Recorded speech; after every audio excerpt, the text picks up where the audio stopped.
Em vários países do mundo, os cristãos, as pessoas que professam publicamente a sua fé em Jesus, elas sofrem algum tipo de perseguição. Que tipo de perseguição pode ser? Muitas perdem os seus empregos, muitas perdem acesso à educação, à saúde, muitos sofrem maus tratos físicos e até a morte.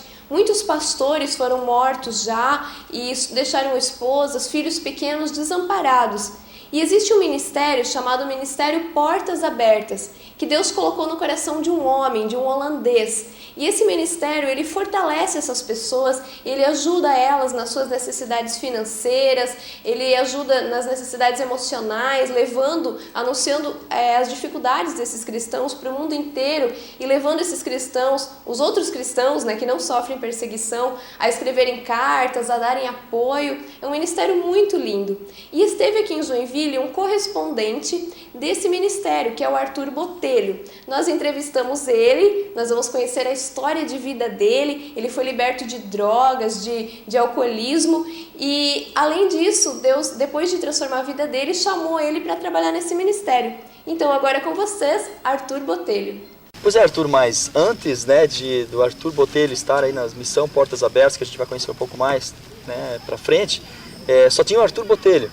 E aí você comentou comigo antes que você passou aí 30 anos dentro de drogas e crimes e tudo mais.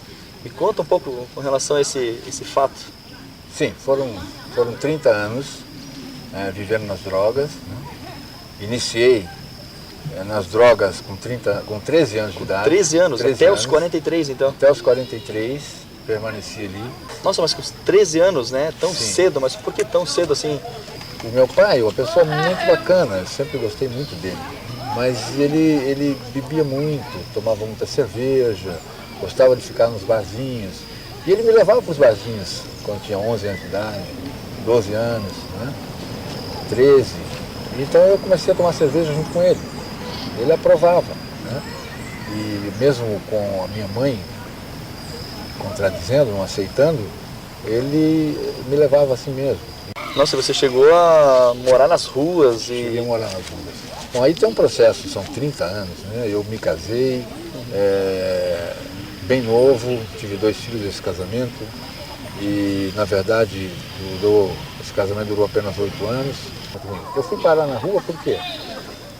Porque chegou um momento que a minha família não me aceitou mais. Você falou em centro de recuperação, então foi através do centro de recuperação que Deus começou a trabalhar na tua vida. Mas como é que começou isso? Como é que chegou esse convite para você? Bom, começou assim, 2 anos e pouco antes de eu aceitar, eu ir a essa casa, para ser tratado, eu estava numa situação muito difícil, envolvido com pessoas que traficavam. E a minha casa, onde eu morava, na cidade de Itatiba, foi invadida pela polícia e fui de Itatiba a Campinas, e onde morava uma das minhas irmãs. E pedi socorro para ela, que me arrumasse algum dinheiro para eu poder chegar em São Paulo. Interessante que a minha irmã é uma assistente social em Campinas, chamada Ana Silvia. Ela estava fazendo um trabalho em uma favela da Vila Brandina, e naquela favela ela teve contato com uma irmã, uma cristã, e ela contou a minha situação, meu caso, e se ela podia orar por mim. E ela falou, eu oro, como é o nome dele? Ela disse, só que essa irmã foi mais longe, ela disse assim, você não aceitaria ir para uma casa de recuperação para se tratar? Uma casa evangélica. E a minha irmã falou, não, acho que uma casa evangélica eu não aceitaria não. Mas também não sei nem como avisá-lo, como é que eu vou me comunicar com ele, não sei como me comunicar com ele.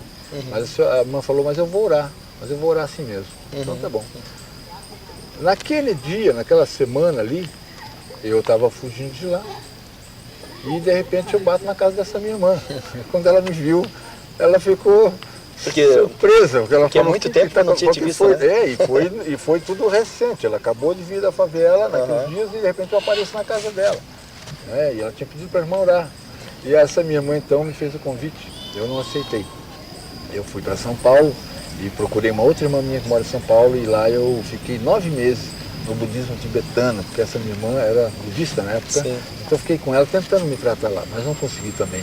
Não deu certo. E dali enveredei novamente pelas drogas, pela bebida, e até chegar aí na doutora Arnaldo, quando eu cheguei a dormir nas ruas e ficar pelas ruas, até que um dia eu mesmo decidi pedir socorro. Aí liguei para essa minha irmã de Campinas, que havia feito o primeiro convite lá atrás, né? Fez o contato lá na Vila Brandina, na favela, se ainda havia lugar naquela casa, que ela havia me convidado. Foi dentro do centro de recuperação que você aceitou Jesus? Foi no primeiro dia. Primeiro dia? Jesus no primeiro dia. No Chegou dia lá? 11 de agosto, eu cheguei 24 de abril de 98, no dia 11 de agosto, no mesmo ano, já fui batizado. Né? Então eu queria muito Jesus. Mas na verdade eu, no segundo dia que estava na casa, eu tive uma experiência com Deus muito grande. Porque eu estava deitado e eu tossia muito. O pavilhão inteiro não conseguia dormir. E eu lembro que de manhã cedo, quando eu acordei, né, eu sentia sangue assim, então saía sangue pela minha garganta, pelo ouvido, porque eu estava praticamente tuberculoso, né? Sim. Então eu tossia muito. Mas naquela noite, nessa condição física, né, deplorável, eu comecei a ter uma presença de Deus muito grande. Eu comecei a ter uma alegria muito grande no meu coração. E começou a vir o meu passado, na minha vida, na minha mente, e eu comecei a ver que aquilo estava ficando mesmo para trás. E parecia que algo novo estava acontecendo na minha vida. Eu comecei a me sentir tão protegido ali, e um regozijo tão grande dentro de mim, uma alegria tão grande, que eu tossia, chorava e ria ao mesmo tempo. De madrugada, de noite, foi uma presença de Deus muito forte.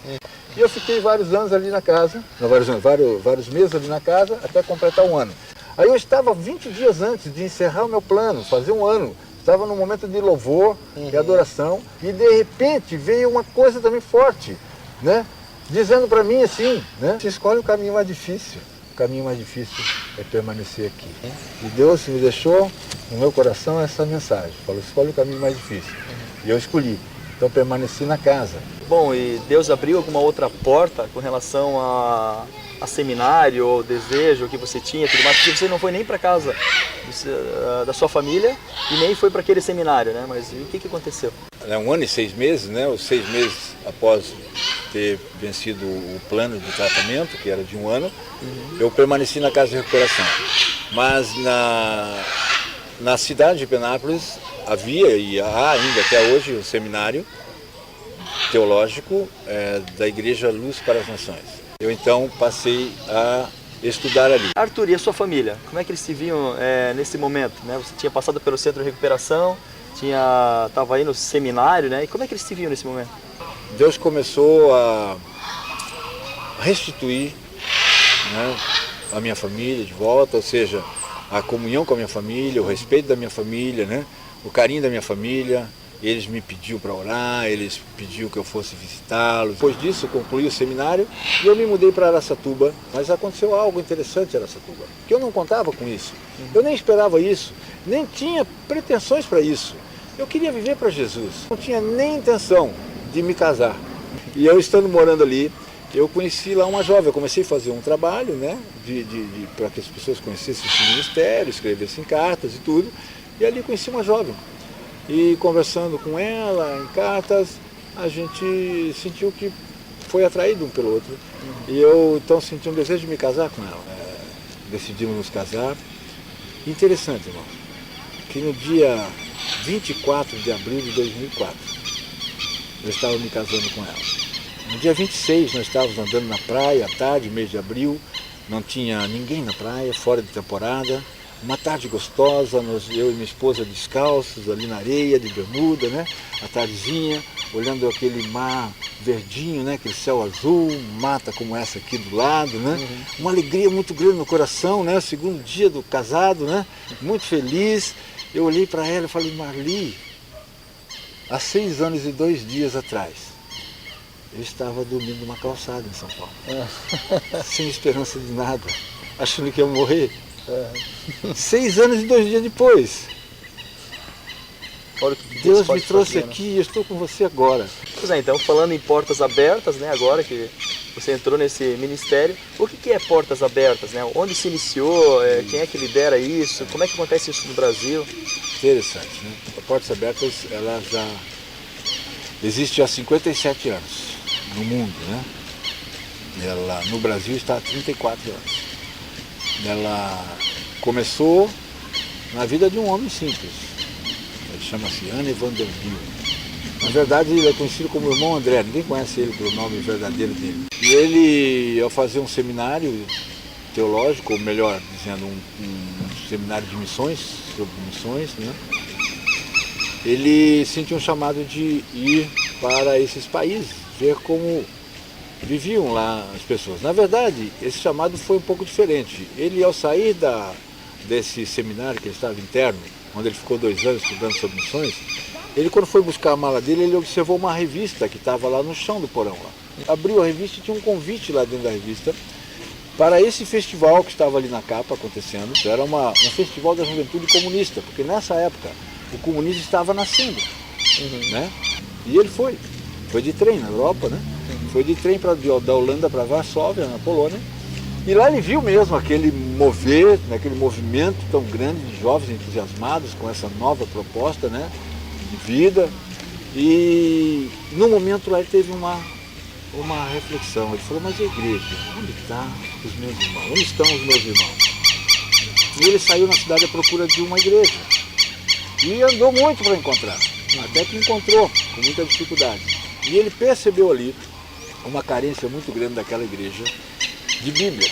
Ele viu que a igreja não tinha Bíblia, a congregação não tinha Bíblia, o pastor não tinha Bíblia em muitos casos. E ele viu uma igreja totalmente desencorajada, porque os jovens não estavam mais na igreja, estavam todos lá naquela nova proposta. Então a igreja só tinha pessoas de meia idade para cima, e ele vendo aquilo, ele sentiu uma compaixão muito grande, e Deus naquele momento se revelou a ele na carta a Sardes, a carta em Apocalipse, à igreja de Sardes, e no capítulo 3, verso 2, onde diz, esteja atento e fortalece aquela que resta estava para morrer. Ele recebeu essa palavra como uma palavra revelada para o seu coração, para a sua vida, e entendeu que Deus estava pedindo para ele, para socorrer aqueles irmãos que estavam sendo perseguidos e mortos. E no que se tornou, né, essa missão Portas Abertas? Sim. Bom, a Portas Abertas se tornou numa organização cristã internacional. E é interdenominacional também, porque não tem nenhuma igreja, nenhuma denominação por trás dela. E qual que é o propósito? O foco, a visão, é servir os cristãos que são perseguidos, em todas as suas necessidades, tanto espirituais quanto materiais, em qualquer lugar do mundo, onde houver uma igreja, um cristão sendo perseguido, a Portas Abertas, sabendo, ela está presente lá. E qual que é a sua atuação no Portas Abertas, até mesmo no Brasil? O que você faz, na verdade, né, com relação a Portas Abertas? Bom, no Brasil, a atuação da Portas Abertas é através da revista, né, da revista Portas Abertas. A revista ela funciona como um veículo de informação, né, ela traz notícias dos cristãos perseguidos até nós, né, testemunhos, motivos para orarmos, né, por eles, e de alguma forma nos engajarmos nessa causa através de um conhecimento verdadeiro, né? Real, daquilo que está acontecendo hoje na vida dos cristãos perseguidos. E a minha atuação, não só minha, mas de outros irmãos aqui no Brasil, é divulgar essa causa aqui. Bom, Arthur, você, né, como um missionário, alguém cheio do Espírito Santo, querendo levar o Evangelho para todo mundo, se você tivesse um megafone que pegasse ao redor de todo mundo, né, todas as pessoas ouvissem o recado que você daria, o que você falaria nesse megafone? Jesus Cristo, ele, quando esteve na terra, ao chamar os seus discípulos, ele diz, sigam-me, e eu vos farei pescadores de almas, de homens. A palavra diz que no mesmo instante eles deixaram as redes e seguiram. Lá em Lucas você vai ver que esse mesmo texto diz que eles deixaram tudo. Então, irmão, o que eu tenho a dizer para qualquer cristão, para o mundo, deixem tudo por Jesus. E a gente tem essa experiência vivendo com os cristãos perseguidos. Porque eles entregam tudo. Tudo. Quando eles vêm para Jesus, eles já vêm sabendo que vão perder tudo que tem. Mas eles vêm para Jesus. Que eles encontrarem em Jesus a salvação para eles. E nós também temos que ter esse mesmo testemunho. Mesmo tendo tudo aqui que o mundo nos oferece de conforto, de recursos e tudo mais. Mas a entrega interior do coração tem que ser total, 100%. Aceita Jesus Cristo no seu coração E que Deus te abençoe.